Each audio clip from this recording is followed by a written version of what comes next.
Many believe that financial struggle is a problem of character, a lack of discipline, or an inability to do basic arithmetic. But living paycheck to paycheck actually requires a level of constant, high-stakes calculation. It's the daily mental fatigue of weighing a $5 sandwich against next week's gas money or the looming utility bill. This mental effort functions like a background process on a computer, quietly consuming your system's resources. Every minor purchase requires a fresh round of math, leaving less energy for everything else. In 2013, researchers from Harvard and Princeton tested this specific cognitive load. They measured how financial stress impacts the brain's ability to solve complex problems. The data revealed that chronic financial anxiety causes an immediate, temporary drop in cognitive performance equivalent to 13 IQ points. For context, losing a full night of sleep only results in an 8-point drop. Financial scarcity is more cognitively taxing than total sleep deprivation. 13 points of IQ is the biological price the brain pays for a state of chronic financial scarcity. This loss of cognitive bandwidth physically limits your ability to process information. Your brain lacks the remaining power to think through complex, multi-step decisions. In this state, the brain locks into a narrow, survival-oriented focus.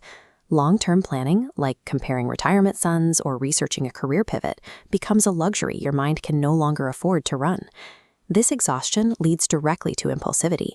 A small, unnecessary purchase provides a momentary dopamine hit that briefly overrides the low-grade hum of anxiety.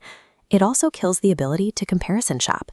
When your mental bandwidth is already at capacity, the energy required to hunt for a better deal on insurance or groceries simply isn't there. These behaviors are often mislabeled as bad habits. They are more accurately described as biological triage mechanisms used to survive a state of system-wide stress. The modern financial environment is designed to take advantage of this mental fatigue. Lenders and banks price their products knowing exactly when your bandwidth is at its lowest. This creates a desperation premium. If a lender senses you lack the energy or the time to walk away, they offer worse interest rates, effectively charging you for the inability to negotiate. Algorithms weaponize this vulnerability. Banks reorder pending transactions, processing the largest charge first. This intentionally pushes the account negative, triggering maximum overdraft fees. Internally, banks call these high engagement accounts, where just 9% of users pay 80% of all fees. This system works as intended. It is an automated machine for extracting wealth from a population forced to operate at a 13-point cognitive deficit.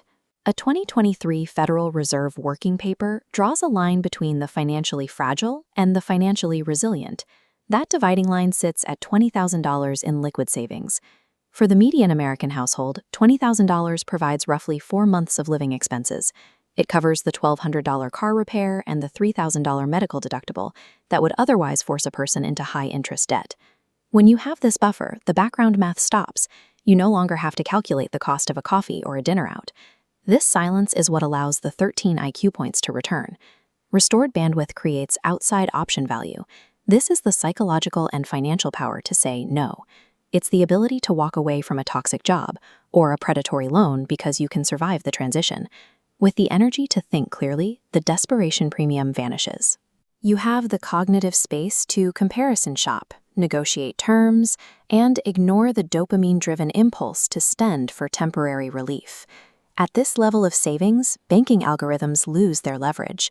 The system can no longer charge you for being vulnerable because you've built a bridge over the toll road. The ultimate value of a $20,000 buffer is the recovery of your perspective. It buys back the brain's capacity to focus on next year instead of being trapped in the math of next Tuesday.